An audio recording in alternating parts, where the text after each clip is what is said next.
Baik, Bismillahirrahmanirrahim. Assalamualaikum warahmatullahi wabarakatuh. Sebelumnya perkenalkan, aku Ibrahim Ihsan Rashid dengan NIM 135220118.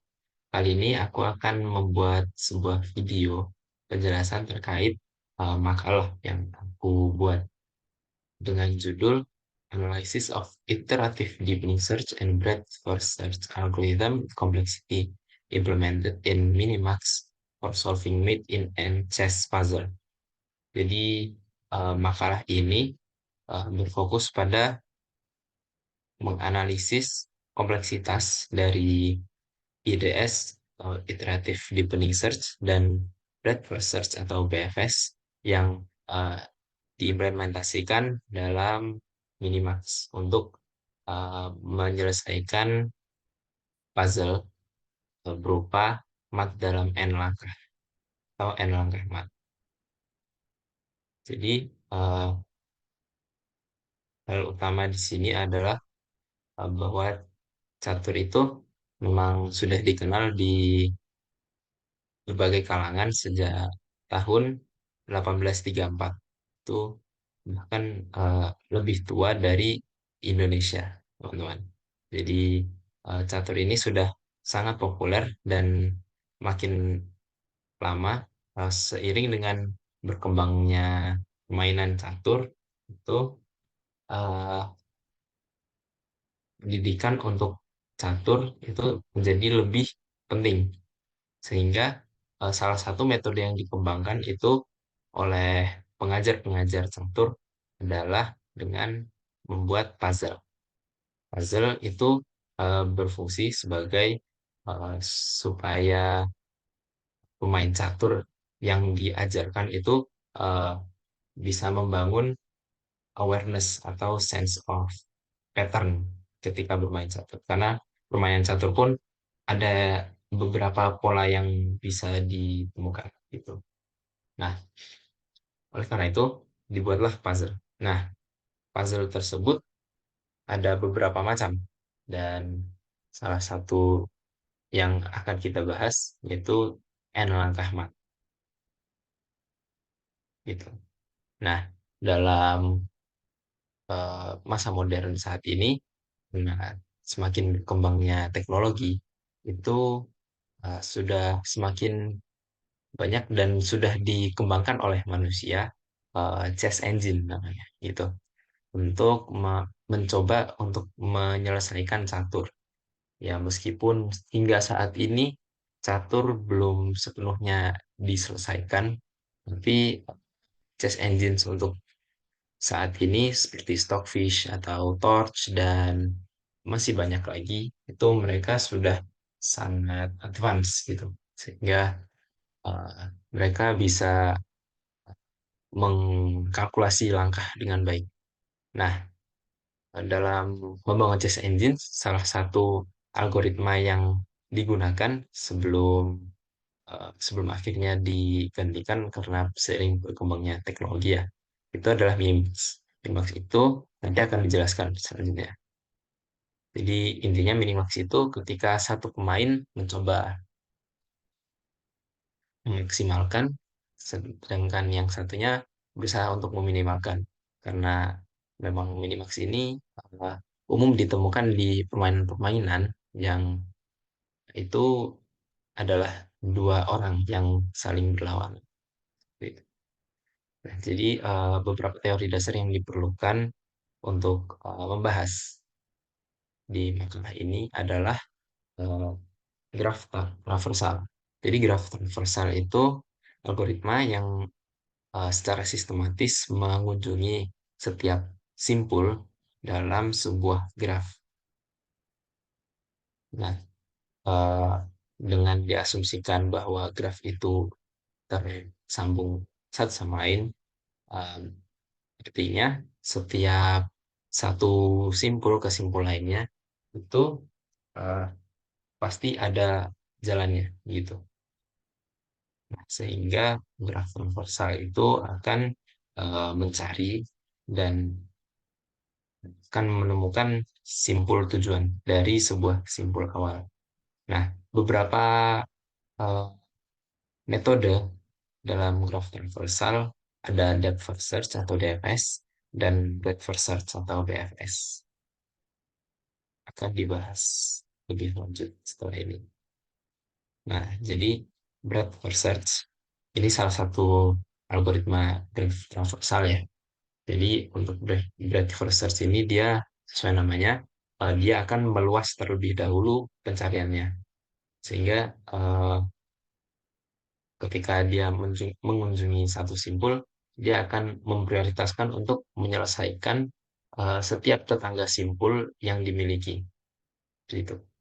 Nah, apabila tetangga simpul dari satu simpul sudah tidak ada yang dikunjungi, artinya dia harus mulai lebih dalam dalam pencariannya.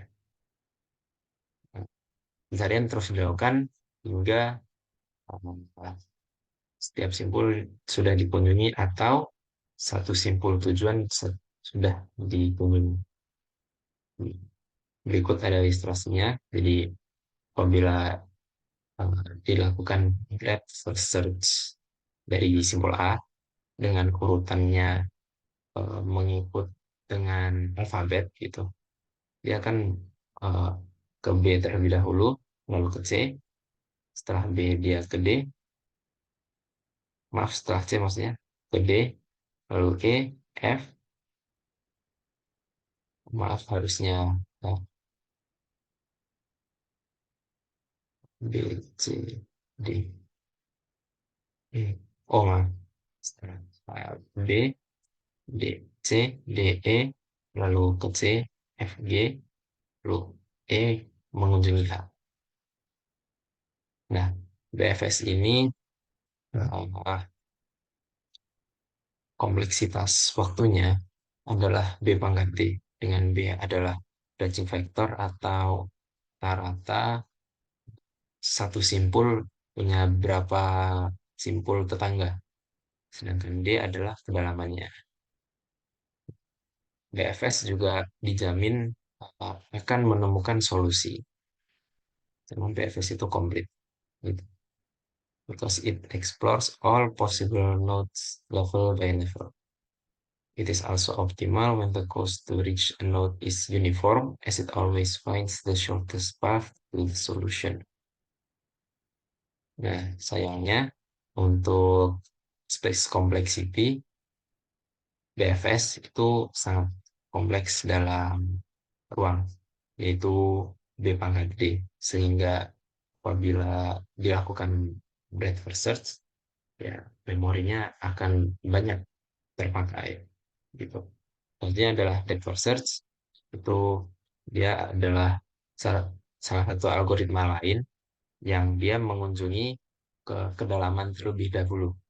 Apabila secara mendalam sudah tidak dilakukan simpul tangga yang belum dikunjungi, dia akan istilahnya backtrack atau kembali ke simpul sebelumnya. Seperti yang ada di sini. Ya, ini dari simpul A ke simpul B, saja ke simpul D, karena di sini sudah tidak ada tangga yang belum dikunjungi, nah dia kembali ke B. Setelah ke B dia ke E, ke F, C, G, dan terakhir H. Gitu. Nah, untuk DFS, eh, algoritma ini eh, tidak komplit. Maksudnya belum tentu menemukan solusi. Karena bisa saja ketika dia masuk ke satu simpul, dia akan terjebak di infinite gitu. Kecuali di simpul tersebut, apabila di graf tersebut uh, the value of B is finite and there is handling for redundant path and repeated states gitu. Misal pada permasalahan maze gitu, itu bisa dibilang DFS tetap komplit gitu. Nah, untuk time complexity, DFS ini waktunya adalah B pangkat M, dengan B adalah branching factor dan M adalah maksimum depth atau maksimum kedalaman. Gitu. Nah, meskipun beberapa kekurangan tersebut, BFS tentu unggul di Space Complexity, yaitu BM. Nah, hal ini karena dia tidak membutuhkan banyak memori karena setelah satu simpul itu gagal, dia akan melupakannya dan memori tidak akan terlalu penuh gitu. Nah, selanjutnya ada variasi dari eh, graf transversal selain BFS dan DFS. Nah, yang paling umum itu BFS dan DFS. Nah, ada variasi yaitu IDS atau Iterative Deepening Search. Nah, ini IDS performs a series of DFS, progressively increasing the depth cutoff until a solution is found. This approach combines the space efficiency of DFS with the optimality of BFS. Jadi, secara mudahnya, dia melakukan DFS dengan kedalaman yang bertahap. Sehingga ketika depth tertentu dia tidak menemukan solusi, dia akan lanjut ke depth selanjutnya, melakukan DFS, dan seterusnya hingga ditemukan solusi. Gitu. Nah, so lihat, IDS is complete because it incrementally explore all that. Jadi IDS ini komplit, dia pasti menemukan solusi gitu. It is also optimal when the cost to reach a node is uniform as it guarantees finding the shortest path to the solution. Nah, lalu time complexity dari IDS ini B pangkat D, dengan D adalah branching factor dan D itu kedalaman. Nah, mungkin untuk time complexity-nya lumayan besar, tapi untuk space complexity dia serupa dengan DFS, yaitu B kali D gitu. Sehingga sangat unggul dibanding eh, BFS dalam hal space complexity.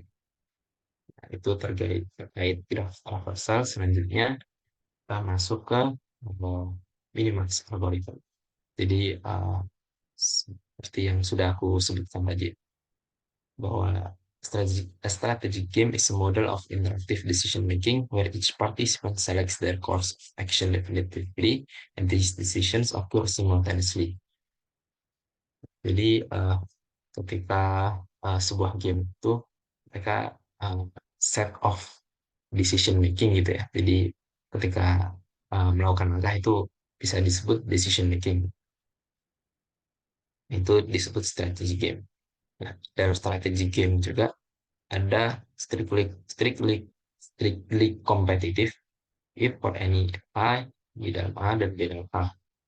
Ya, intinya eh, ini zero sum game itu adalah ketika kedua pemain itu berusaha untuk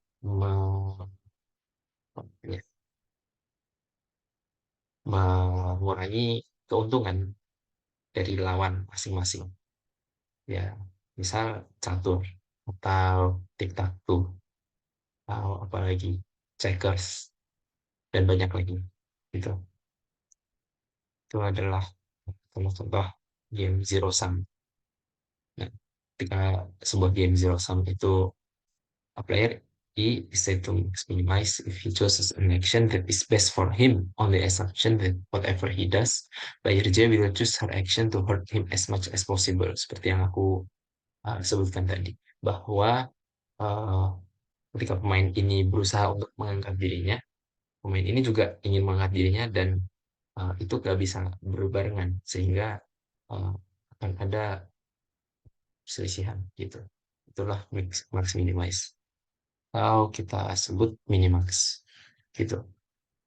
Nah, selanjutnya, oh ini ada ilustrasi, mungkin bisa kita perhatikan bahwa di sinilah uh, seorang player memaksimalkan dan di sini player lawannya dia tentu meminimalkan gitu.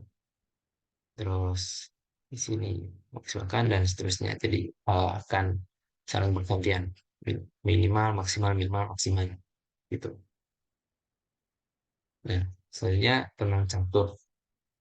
Catur itu ya mungkin sudah diketahui oleh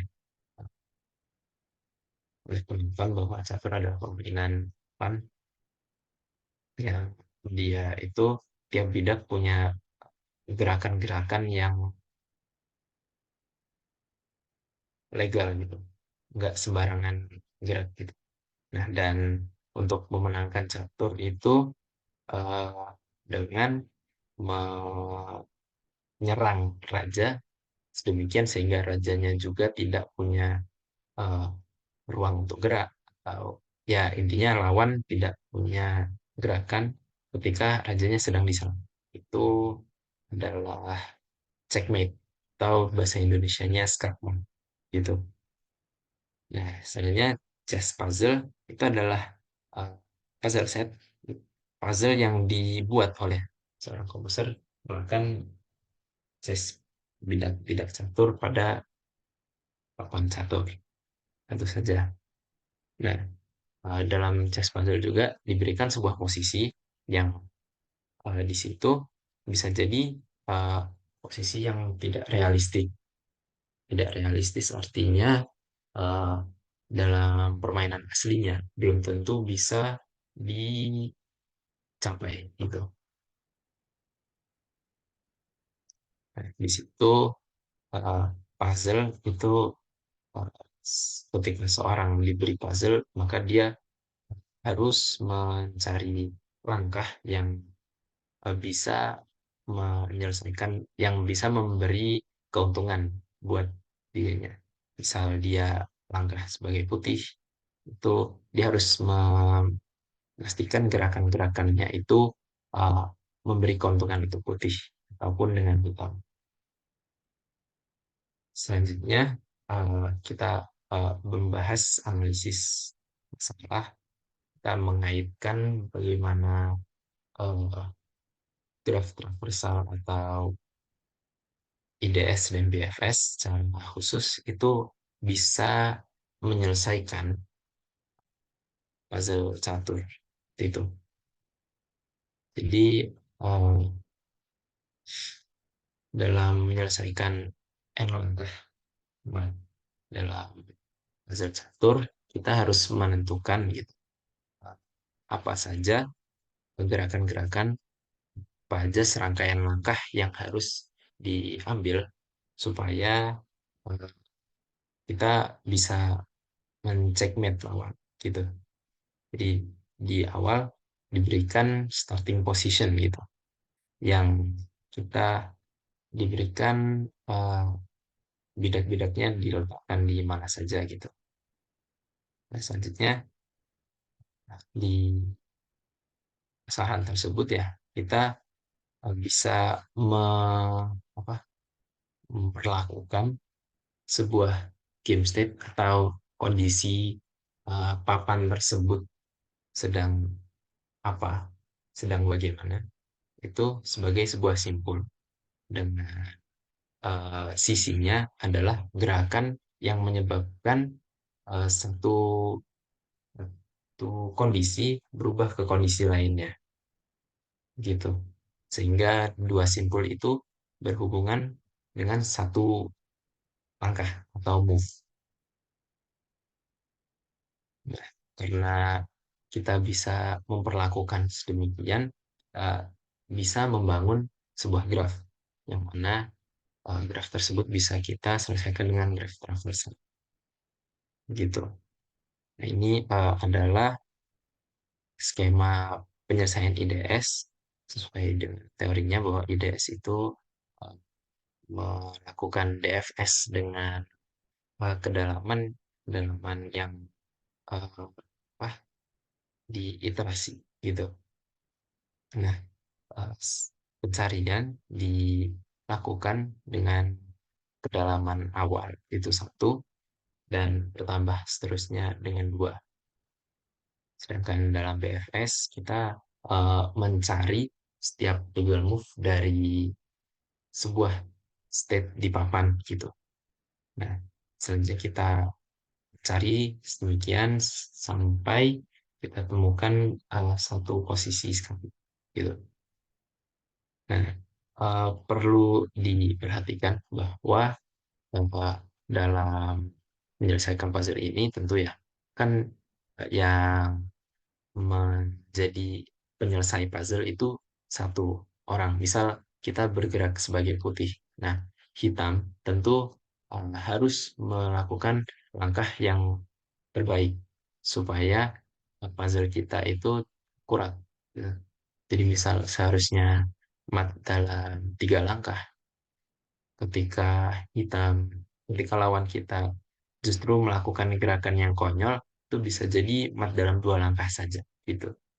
Sehingga tidak menyelesaikan dengan tepat 3 langkah, gitu. Misal ya gerakan yang bodoh seperti memajukan raja mendekati ratu lawan, gitu. Tentu tidak akan dilakukan dalam sebuah puzzle karena itu jauh dari realistis gitu.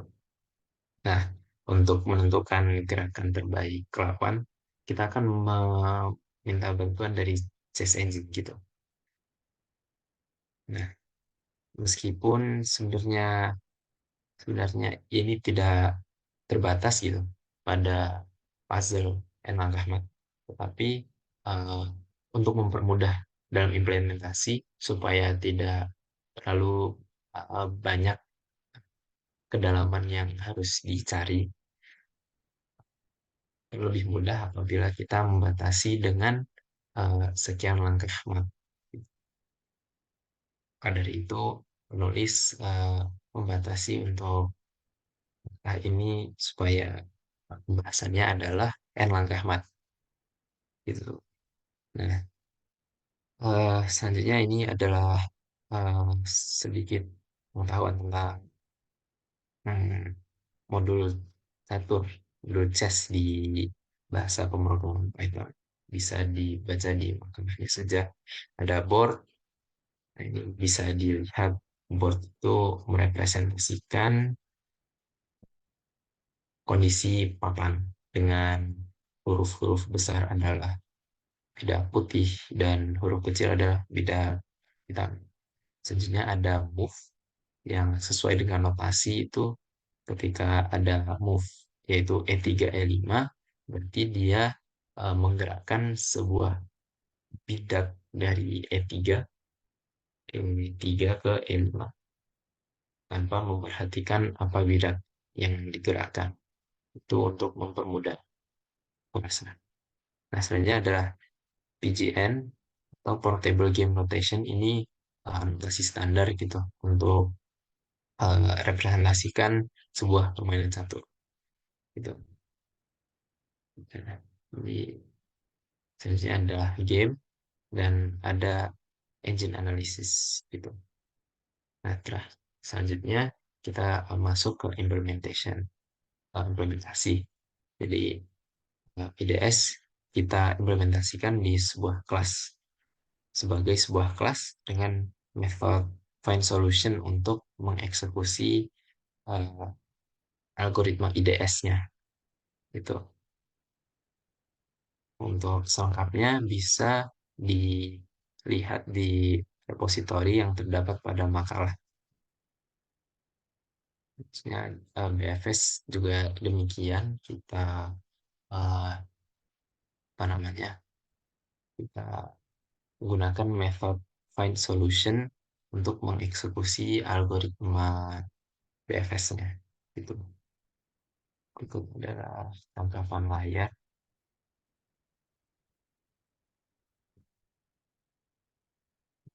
Di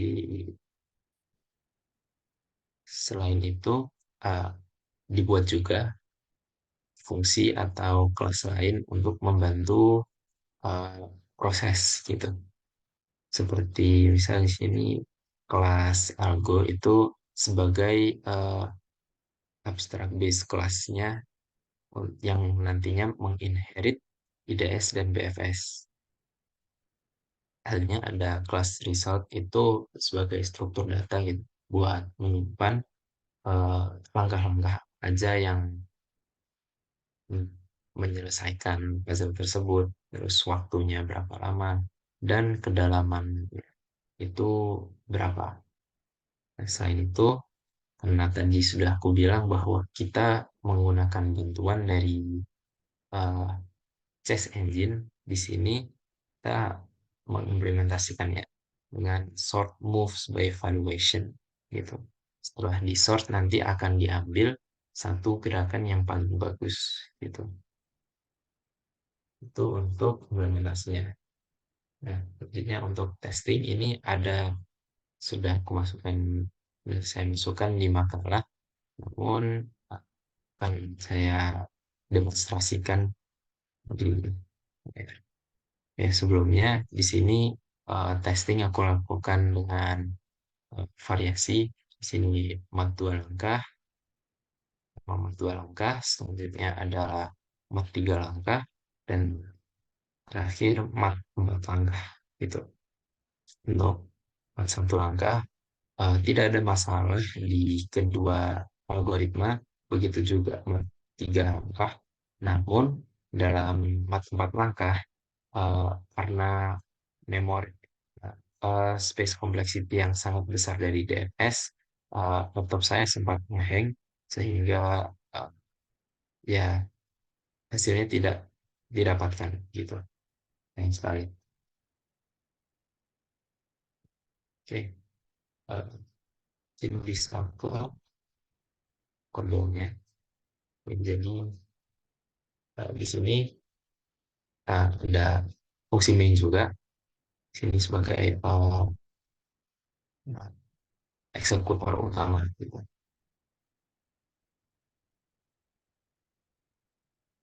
Untuk menjalankannya sebenarnya cukup menjalankan run bed sebagai ini batch filenya itu kita jalankan.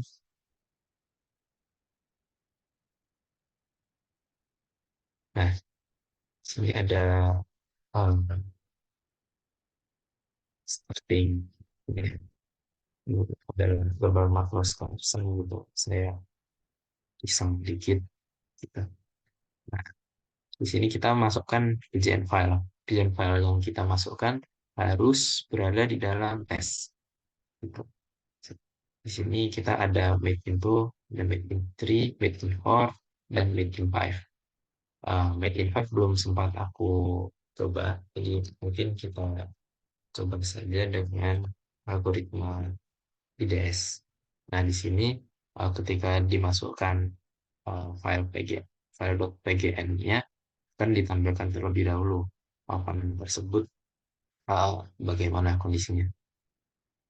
Ya, gitu. Lalu diminta untuk memilih algoritma mana yang ingin digunakan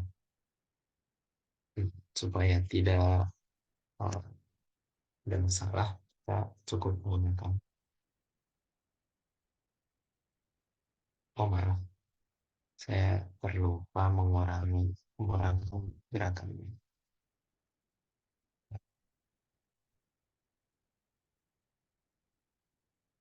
Sebentar.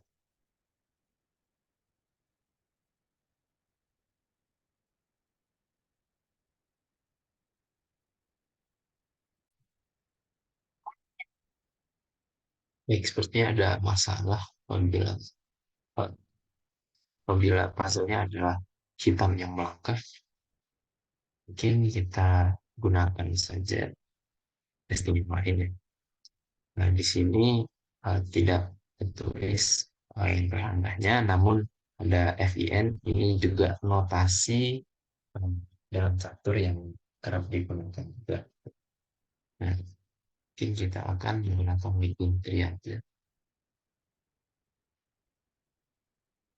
PGN.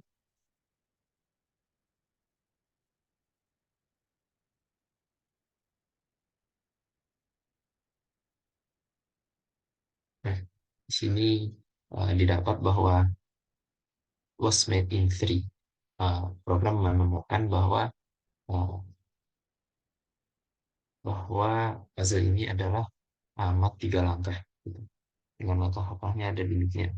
Ini kita yang melangkah, lalu selanjutnya lawan, kita lawan, dan yang terakhir melangkah. Dan itu statement.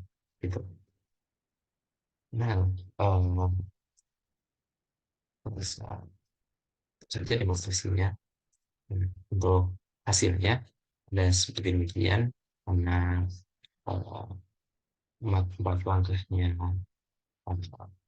crash ya, laptop saya nge-hang sehingga tidak aku masukkan dan aku anggap infinite gitu. Nah, sini terlihat bahwa waktu eksekusi dari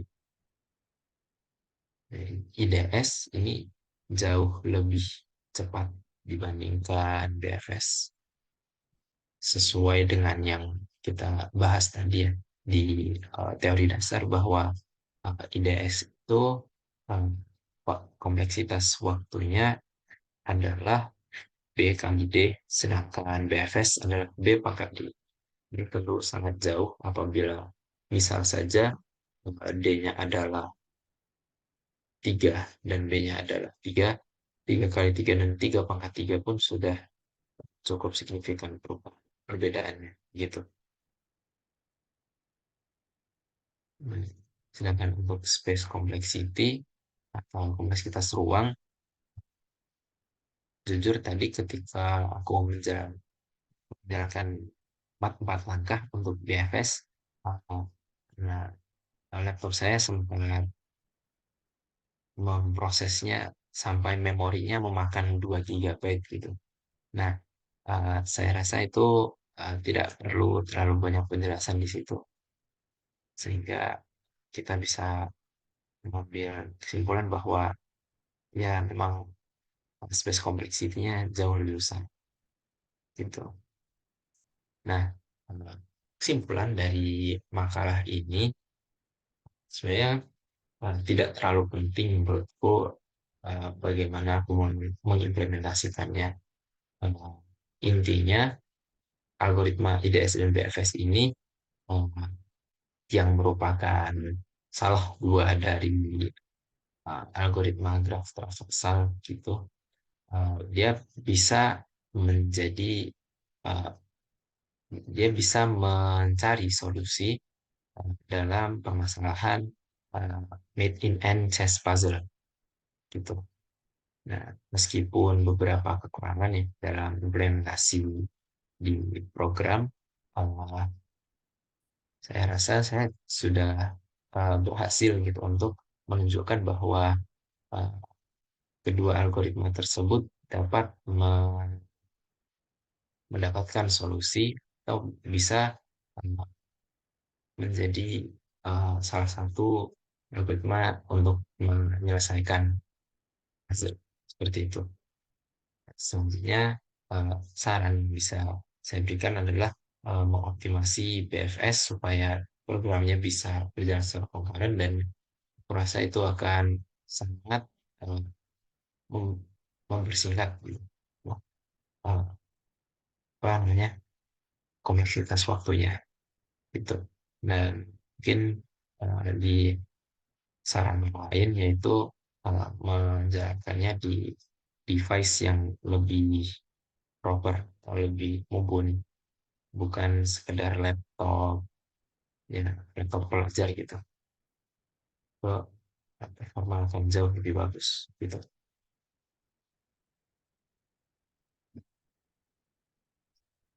Baik, sekian penjelasan dari aku terkait makalah yang aku buat. Harapannya bisa dimengerti oleh kita bersama bahwa ada banyak gitu implementasi dari strategi algoritma dalam kehidupan sehari-hari ataupun terutama dalam uh, keinformatikaan, bidang-bidang informatika seperti AI dan semacamnya. Sekian dariku. Assalamualaikum warahmatullahi wabarakatuh.